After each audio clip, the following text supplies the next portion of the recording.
Welcome to eternal Deepak sports channel. আজকে আলোচনা হবে তোমাদের সাথে যে বিষয়টি নিয়ে, সেটি হচ্ছে গতকাল অর্থাৎ রোববার দিন আইএসএল এর পক্ষ থেকে এই 2024 এবং 25 এই মরশুমে যে আইএসএল খেলা অনুষ্ঠিত হবে তার শিডিউল বেরিয়ে গেছে, অর্থাৎ তার ফিচার নিয়ে আজকে আমরা আলোচনা করব। এবছরে কলকাতায় মোহনবাগান এবং ইস্টবেঙ্গলের সঙ্গে মহামেডানও অংশগ্রহণ করছে আইএসএল প্রতিযোগিতায়, কারণ তারা আই লিগের চ্যাম্পিয়ন হয়ে এন্টার করেছে আইএসএলে। সুতরাং কলকাতার তিনটে প্রধান ক্লাবই কিন্তু আইএসএল খেলবে এবং তাদের ক্রীড়াসূচি কীরকম আছে সেটা নিয়ে আজকে তোমাদের শেয়ার করব। তো প্রথমে যদি বলা যায় মোহামেডান স্পোর্টিংয়ের কথা, তাহলে তাদের অভিযান শুরু করছে সেপ্টেম্বরের 16 তারিখে এবং সেটা হোম গ্রাউন্ডেই করছে। তাদের বিপক্ষে আছে নর্থ ইস্ট ইউনাইটেড। খেলা হবে কিশোর ভারতী ক্রীড়াঙ্গন 7:30। এরপর তাদের দ্বিতীয় খেলা আছে সেপ্টেম্বরের 21 তারিখ। তাদের প্রতিপক্ষ হচ্ছে এফসি গোয়া এবং এই খেলাটাও তাদের হোম গ্রাউন্ডে হবে, অর্থাৎ কিশোর ভারতী ক্রীড়াঙ্গন কলকাতা সন্ধ্যে 7:30। এরপরে তাদের তৃতীয় ম্যাচ 26 তারিখ। এটা কিন্তু তাদের অ্যাওয়ে ম্যাচ এবং তাদের উড়ে যেতে হবে চেন্নাইয়ে। খেলতে হবে চেন্নাই এফসির বিপক্ষে জওহরলাল নেহরু স্টেডিয়ামে 7:30। 5 তারিখে তাদের চতুর্থ গেম এবং এই ম্যাচ কিন্তু একটা মিনি ডার্বি হতে চলেছে, কারণ যুব ভারতী ক্রীড়াঙ্গন এই ম্যাচ অনুষ্ঠিত হবে 7:30। প্রতিপক্ষ মোহনবাগান সুপার জায়ান্ট। তো বুঝতেই পারছো, প্রথম ডার্বি মোহনবাগান এবং মোহামেডানের সঙ্গে খেলা হবে 7:30 5ই অক্টোবর, মোহামেডানের ক্ষেত্রে প্রথম ডার্বি। এরপর তাদের ম্যাচ আছে, বেশ অনেক দিন তারা রেস্ট পেয়ে যাচ্ছে। 5-এর পরে 20, অর্থাৎ বড় ম্যাচের পরে তারা প্রায় 15 দিন তারা রেস্ট পাচ্ছে। তাদের প্রতিপক্ষ হচ্ছে কেরালা ব্লাস্টার্স এবং এই খেলাটাও কিন্তু হোম গ্রাউন্ডে হবে, অর্থাৎ কিশোর ভারতী ক্রীড়াঙ্গনে হবে 7:30। এরপরে 26 তারিখ, অর্থাৎ 26 তারিখে তাদের এগেনস্টে যারা আছে তারা আছে মানে তুলনায় যথেষ্ট দুর্বল প্রতিপক্ষ হায়দ্রাবাদ এফসি। যদি হায়দ্রাবাদ 23 জনের স্কোয়াড তৈরি করে জমা দিতে পারে আইএসএলে, তাহলে কিন্তু তারা টিকে যাবে আইএসএল টুর্নামেন্টে। নাহলে কি হয় দেখা যাক। তো 26 তারিখের শিডিউল আছে, সেটা হচ্ছে হায়দ্রাবাদ এফসির সঙ্গে এবং খেলা হবে সেই কিশোর ভারতী ক্রীড়াঙ্গনে 7:30। এর পরের ম্যাচ নভেম্বরের 9 তারিখ, প্রতিপক্ষ ইস্টবেঙ্গল, আর একটা মিনি ডার্বি এবং এটা অনুষ্ঠিত হবে বিবেকানন্দ যুব ভারতী ক্রীড়াঙ্গন সন্ধ্যে 7:30। অর্থাৎ দ্বিতীয় ডার্বি তাদের হয়ে গেল, মানে হয়ে যাবে 9 তারিখে নভেম্বরের। এরপরে বহু দিন পর, অর্থাৎ অনেক দিন রেস্ট নেওয়ার পর নভেম্বর 26-এ তাদের প্রতিপক্ষ বেঙ্গালুরু এফসি এবং এই ম্যাচটি অনুষ্ঠিত হবে কিশোর ভারতী ক্রীড়াঙ্গন কলকাতা 7:30। এর পরের ম্যাচ ডিসেম্বর 2 জামশেদপুর এফসি এবং এই খেলা অনুষ্ঠিত হবে জেআরডি টাটা স্পোর্টস কমপ্লেক্সে জামশেদপুর 7:30। এর পরের ম্যাচ 6 তারিখে, ডিসেম্বরের 6 তারিখ, তাদের প্রতিপক্ষ হচ্ছে পাঞ্জাব এফসি এবং এই ম্যাচটি অনুষ্ঠিত হবে জওহরলাল নেহরু স্টেডিয়াম নিউ দিল্লি 7:30। তার পরের ম্যাচ আছে 15ই ডিসেম্বর, তার প্রতিপক্ষ হচ্ছে মুম্বাই সিটি এফসি। এই খেলাটি অনুষ্ঠিত হবে কিশোর ভারতী ক্রীড়াঙ্গন কলকাতা 7:30। তার পরের ম্যাচ 22শে ডিসেম্বর, প্রতিপক্ষ হচ্ছে কেরালা ব্লাস্টার্স এফসি এবং খেলাটি অনুষ্ঠিত হবে জওহরলাল নেহরু স্টেডিয়াম কোচি। তারপরের যে ম্যাচ, অর্থাৎ ডিসেম্বরের প্রথম পর্বের যে ম্যাচগুলো, সেই ম্যাচের মধ্যে শেষ ম্যাচ যেটা খেলছে সেটা হচ্ছে Mohammedan sporting versus Odisha FC এবং সেই খেলাটি অনুষ্ঠিত হচ্ছে কিশোর ভারতী ক্রীড়াঙ্গন। অর্থাৎ মোহামেডানের ডার্বি বাদে সমস্ত খেলাই কিন্তু পড়ছে, অর্থাৎ হোম গ্রাউন্ডের খেলাগুলি পড়ছে কিন্তু সব কিশোর ভারতী ক্রীড়াঙ্গন। কিশোর ভারতী ক্রীড়াঙ্গনে যে খেলাগুলি পড়ছে অবশ্যই হোম গ্রাউন্ডে খেলা, এবং মহারান কিন্তু এই অর্ধে অর্থাৎ প্রথম শিডিউলে কিন্তু ম্যাক্সিমাম খেলাই কিন্তু খেলে ফেলছে তোমার হোম ম্যাচগুলো। অ্যাওয়ে ম্যাচগুলো কিন্তু খেলতে হবে ডিসেম্বরের পরে যে শিডিউল আসবে সেই শিডিউলে।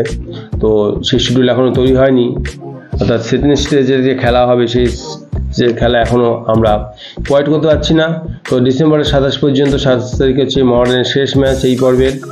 তো মহারানের তো সূচি নিয়ে আলোচনা করা হয়ে গেল, এবারে আসছি আমরা ইস্টবেঙ্গলের কথায়। তো ইস্টবেঙ্গল যে যদি ধরা হয় তাহলে ইস্টবেঙ্গলের প্রথম ম্যাচ শুরু হচ্ছে 14 তারিখ, এবং তাদের প্রতিপক্ষ হচ্ছে বেঙ্গালুরু এফসি। খেলতে হবে কিন্তু বেঙ্গালুরুতে গিয়ে, অর্থাৎ শ্রী কান্তিভাড়া স্টেডিয়ামে গিয়ে, অর্থাৎ প্রথম ম্যাচটাই তাদের অ্যাওয়ে ম্যাচ। তো 7:30 মিনিটে খেলা অনুষ্ঠিত হবে। তার দ্বিতীয় ম্যাচ হচ্ছে কেরালা ব্লাস্টার ইস্টবেঙ্গলের প্রতিপক্ষ, এবং এই খেলাটাও তাদের অ্যাওয়ে ম্যাচ, এবং খেলাটি অনুষ্ঠিত হবে জওহরলাল নেহরু স্টেডিয়াম, কোচি, 7:30 মিনিটে। এর পরের match East Bengal versus FC Goa. এই খেলাটা কিন্তু হোম গ্রাউন্ডে খেলা, অর্থাৎ হোম তাদের অ্যারেঞ্জমেন্টে থাকবে হচ্ছে ইস্টবেঙ্গল, এবং এই খেলাটি অনুষ্ঠিত হবে সল্টলেক স্টেডিয়াম, অর্থাৎ যুব ভারতী ক্রীড়াঙ্গনে সন্ধ্যে 7:30 মিনিটে। এর পরের ম্যাচ জামশেদপুর এফসি, এবং খেলাটি অনুষ্ঠিত হবে GRD tata sports complex, Jamshedpur, 7:30 মিনিটে। তার পরের ম্যাচ আছে East Bengal versus Mohun Bagan super giant, অর্থাৎ প্রথম ডার্বি, ইস্টবেঙ্গলের প্রথম ডার্বি, এবং তার প্রথম ডার্বিতেই মুখোমুখি হচ্ছে মোহনবাগানের। এবং এই খেলাটা তো প্রচণ্ড উত্তেজনা তৈরি হবে, কেননা আনোয়ার কেস ধরো, আর পরবর্তী বিভিন্ন উত্তেজনার মুহূর্ত চলে যাওয়ার পর একটা খেলা অনুষ্ঠিত হওয়ার কথা ছিল ডুরান্ড কাপে মোহনবাগান এবং ইস্টবেঙ্গলের একটা লিগ পর্যায়ে খেলা অনুষ্ঠিত হওয়ার কথা ছিল, কিন্তু জাস্টিস ফর আরজিকর এই জন্য খেলাটাই আর অনুষ্ঠিত হলো না, কারণ পর্যাপ্ত পুলিশ না পাওয়ার জন্য বা প্রশাসন রিস্ক নিতে পারলো না, সেই জন্য খেলাটা বন্ধ ছিল। সুতরাং এতদিন পর, অর্থাৎ মোহনবাগান ভার্সেস ইস্টবেঙ্গলের এই প্রথম ডার্বি অনুষ্ঠিত হবে সল্টলেক স্টেডিয়ামে 19শে অক্টোবর। তো আমরা অধীর আগ্রহে প্রতীক্ষা করে থাকবো যে কবে এই খেলাটা অনুষ্ঠিত হয়, এবং তারপরে দেখবো কি মানে রেজাল্ট কি হয়। তো গেল এটা। এর পরের ইস্টবেঙ্গলের যে ম্যাচ আছে সেটা হচ্ছে ইস্টবেঙ্গলকে আবার অ্যাওয়ে ম্যাচ খেলতে হবে, তো বাইরে গিয়ে খেলতে হবে, সেটা হচ্ছে কলিঙ্গ স্টেডিয়ামে গিয়ে ওড়িশা এফসির মুখোমুখি হতে হবে। অর্থাৎ এই খেলাটা অনুষ্ঠিত হবে 22শে অক্টোবর, অর্থাৎ প্রথম ডার্বির পরেই তাদেরকে ওড়িশার মুখোমুখি হতে হচ্ছে, অর্থাৎ সেটাও হচ্ছে একটা অ্যাওয়ে ম্যাচ। তো বুঝতে পারছো ভালোই চাপে থাকবে ইস্টবেঙ্গল। তারপরের যে ম্যাচ আছে আইএসএল এর, সেটা হচ্ছে কিন্তু সল্টলেক স্টেডিয়ামে, অর্থাৎ এটা হচ্ছে হোম ম্যাচ, এবং তাদের প্রতিপক্ষ হচ্ছে মহারান স্পোর্টিং, অর্থাৎ মিনি বা ডার্বি, অর্থাৎ মাঝখানে একটা অ্যাওয়ে ম্যাচের পরেই কিন্তু তাদেরকে আর একটা ডার্বি খেলতে হচ্ছে, সেটা হচ্ছে মহারান স্পোর্টিংয়ের বিপক্ষে, এবং সেটা হচ্ছে 9ই নভেম্বর সন্ধ্যে 7:30 মিনিটে। এরপর East Bengal versus north east United, সেটাও হবে সল্টলেক স্টেডিয়ামে নভেম্বরের 29 তারিখে 7:30 মিনিটে।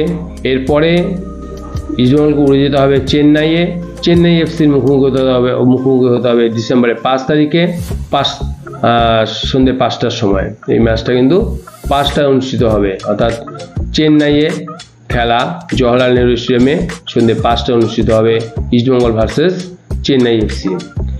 এর পরের ম্যাচ আছে ইস্টবেঙ্গলের ওড়িশার সঙ্গে, অর্থাৎ 12ই ডিসেম্বর 7:30 মিনিটে, এবং এই খেলাটা অনুষ্ঠিত হবে সল্টলেক স্টেডিয়ামে। ইস্টবেঙ্গলের এটা কিন্তু হোম গ্রাউন্ডে খেলা, অর্থাৎ এটা হচ্ছে হোম ম্যাচ। এর পরের ম্যাচ আছে ইস্টবেঙ্গলের পাঞ্জাব এফসির সঙ্গে, এটাও সল্টলেক স্টেডিয়ামে, অর্থাৎ হোম ম্যাচ, এবং এটা অনুষ্ঠিত হবে 7:30 মিনিটে।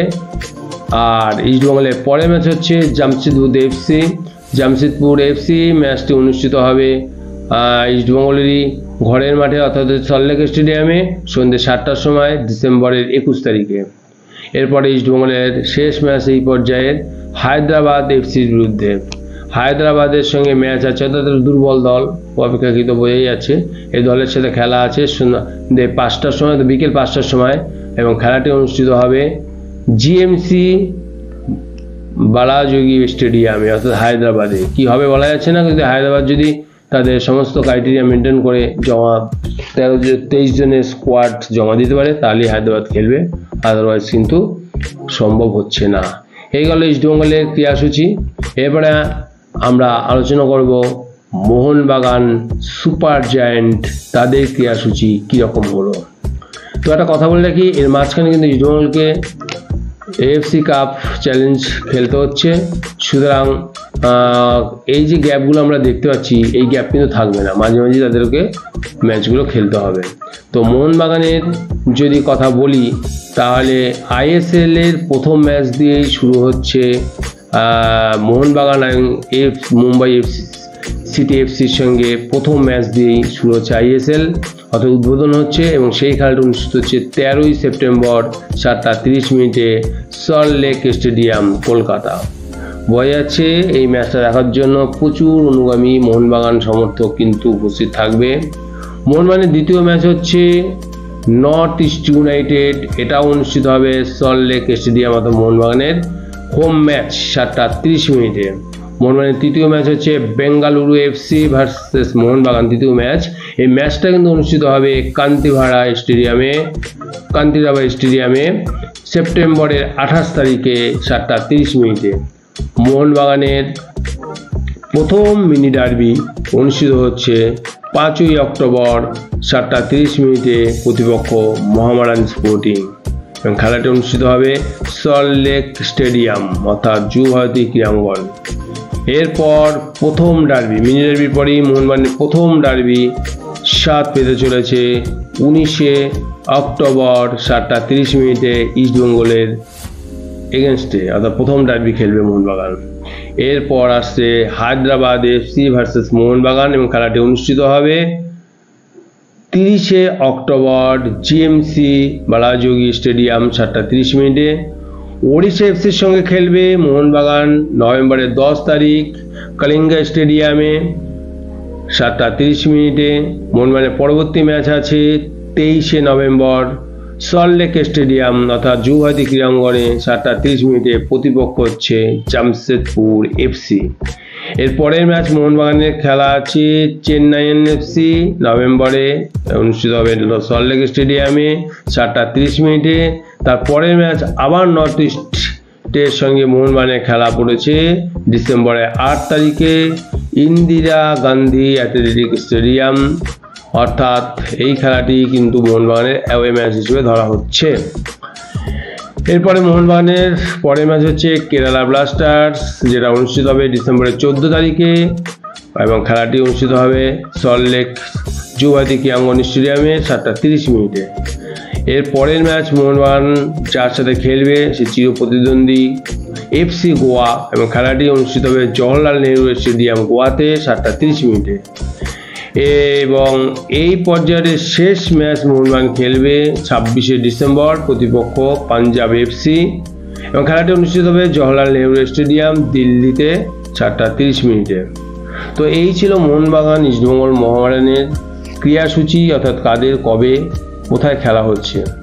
তো এবারের খেলা দেখে যা মনে হচ্ছে বা ক্রীড়াসূচি দেখে যা মনে হচ্ছে তাতে মোহনবাগান কিন্তু সব থেকে বেশি সমস্যা পড়তে চলেছে, কারণ এর মাঝখানে মোহনবাগানকে বারে কিন্তু বাইরে গিয়ে তাদের FC কাপ 2 ম্যাচ কিন্তু অংশগ্রহণ করতে হবে, এবং তাদের প্রতিপক্ষ বুঝতেই পারছি ইরানের একটা টিম আছে ট্রাক্টর FC, যথেষ্ট স্ট্রং টিম, মাঝখানে সেখানে গিয়েও খেলতে হতে পারে মোহনবাগানকে। তো একটা কথা বলে রাখি, মোহনবাগান যখন ইরানে যাবে তো বিদেশি মোহনবাগানের যে বিদেশি রিক্রুটার আছে তাদের বেশি পাবে কি পাবে না, বিভিন্ন দেশের ক্ষেত্রে ইরানে যেতে গেলে বিভিন্ন দেশের ক্ষেত্রে বিভিন্ন নিয়ম আছে বা ব্লকেজ আছে, সেই ক্ষেত্রে মোহনবাগানের কজন বিদেশি যেতে পারে বা বিদেশি ছাড়াই হয়তো মোহনবাগানকে ইরানে গিয়ে ইরানের সাথে ম্যাচ খেলতে হতে পারে, অর্থাৎ ট্রাক্টর এই টিমের সাথে স্ট্রং টিম, এই টিমের সাথে মোহনবাগান কী করবে বলা যায় না। তো ওই নিয়ে পরে নয় আলোচনা করা যাবে। তো আজকে তোমাদের সঙ্গে আমি শেয়ার করলাম ডিটেলস, ISL এর পুরো ম্যাচ ডিটেলস কিন্তু তোমাদের সঙ্গে আলোচনা করা হয়ে গেল। তো এই অনুযায়ী খেলা হবে, তোমরা রেডি থাকো এবং টিভির পর্দায় চোখ রাখবে খেলাগুলো দেখার জন্য। তো আগামীকাল অর্থাৎ 27শে আগস্ট মোহনবাগানের সেমিফাইনাল ম্যাচ বেঙ্গালুরু এফসির সঙ্গে ম্যাচ অনুষ্ঠিত হবে। তো এই ম্যাচটাও 7:30 পড়েছে সল্টলেক স্টেডিয়ামে। না এই ম্যাচটা 7:30 পড়েনি, 5টায় পড়েছে, সন্ধ্যে 5টায়। আর একই সময় নবান্ন অভিযানে ছাত্র সমাজ এগিয়ে চলবে। কালকে কি হবে বলা যাচ্ছে না, খেলাটা আদৌ অনুষ্ঠিত হবে কিনা, পর্যাপ্ত পুলিশ দিতে পারবে কিনা, এবং সমর্থকরা কিভাবে মাঠে পৌঁছবে, যানজট, সমস্ত কিছু চিন্তা করি। চিন্তার বিষয়, কি হবে বলা যাচ্ছে না। তবু ওইসব চিন্তা করে আমাদের লাভ নেই। আমাদের সেমিফাইনালে বেঙ্গালুরু এফসিকে হারাতে হবে, এটাই হচ্ছে মূল চিন্তা। তো আজকে এইটুকু বলে বিদায় নিচ্ছি। পরবর্তীতে আবার